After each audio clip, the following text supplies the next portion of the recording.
Nous partons maintenant au large de Toulon, précisément dans le parc national de Porquerolles. C'est une excellente nouvelle. Le mérou est de retour. Ce poisson avait quasiment disparu de la Méditerranée. Et ce n'est pas le fruit du hasard. Le reportage et les explications de Federico Nicotra et Benoît Véran. C'est un des princes de la Méditerranée. À l'affût, ces chasseurs sous-marins n'ont pas de fusil ni de filet, mais une simple ardoise et un crayon.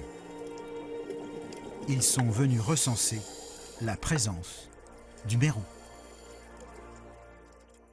Nous sommes à quelques kilomètres au large de Toulon et cette nature exceptionnelle appartient à la réserve naturelle de l'île de Porquerolles.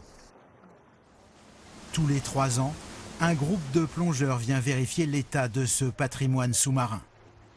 La présence de mérou est un indicateur essentiel de la bonne santé de cet écosystème.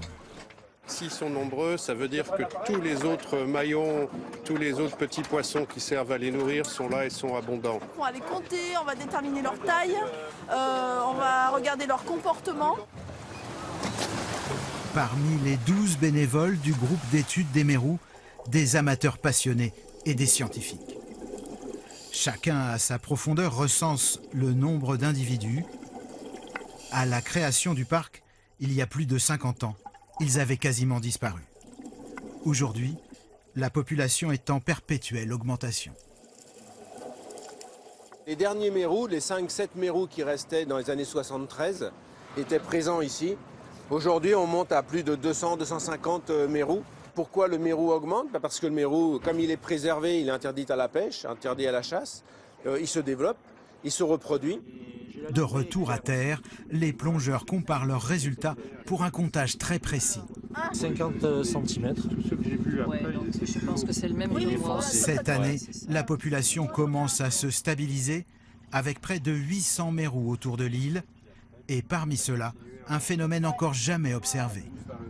Le plus petit, là, pendant ces quelques jours, c'est 4 cm.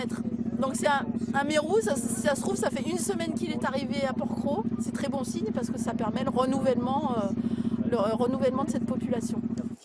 L'autre grande surprise, c'est la prolifération des corbes.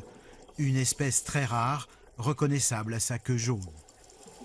Avec le mérou, une autre preuve qu'en 50 ans, la nature a repris ses droits. Les bénévoles et les agents du parc national de Porquerolles ont mené un travail exemplaire.